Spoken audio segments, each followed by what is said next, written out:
দ্বিতীয় স্থান অর্জন করেছেন সাফিয়া আহমদ রিজভী।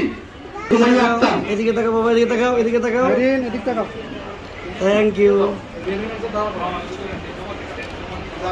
Thank you. দ্বিতীয় স্থান অর্জন করেছেন সুমাইয়া আক্তার, প্রথম শ্রেণী।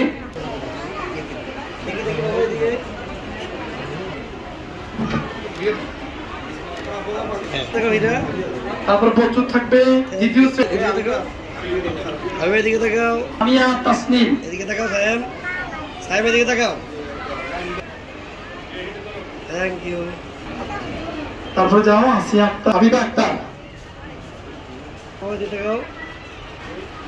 তারপরে সাবিম আলম সাবিহা,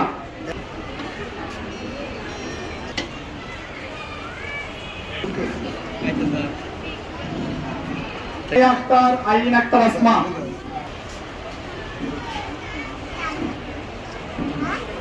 থ্যাংক ইউ। একুশি আক্তার সিমলা,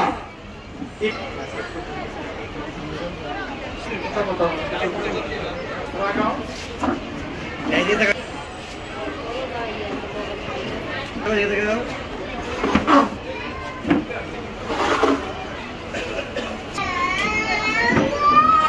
এখন চারপাশে দেখছি এই যে সরকার পরিবর্তন হয়েছে, বিভিন্ন ধরনের দেখছি এখানে মানুষ মারা যাচ্ছে, নিরপরাধ মানুষ যাচ্ছে। আমরা আপনারা শুনেছেন, আমি নিজেও ঢাকা ইউনিভার্সিটিতে পড়েছি।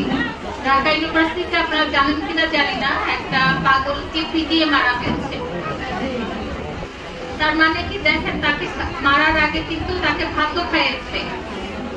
তাহলে তাদেরকে একটা মানুষকে ভাবে পিটিয়ে মারছে, মানে তাদের খারাপ লাগলো না?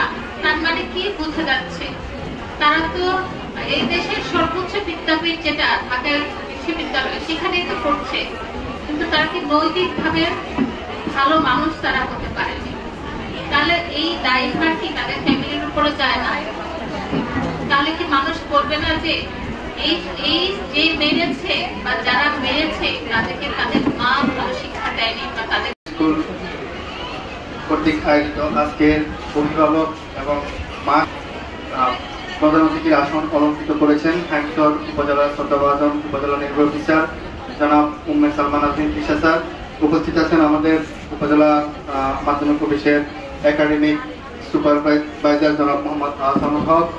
উপস্থিত আছেন অত্র স্কুলের প্রধান শিক্ষক সহ অন্যান্য শিক্ষক মন্ডলী, সম্মানিত অভিভাবকবৃন্দ এবং আমাদের যারা মায়েরা আছেন এবং প্রিয় শিক্ষার্থীবৃন্দ, আসসালামু আলাইকুম।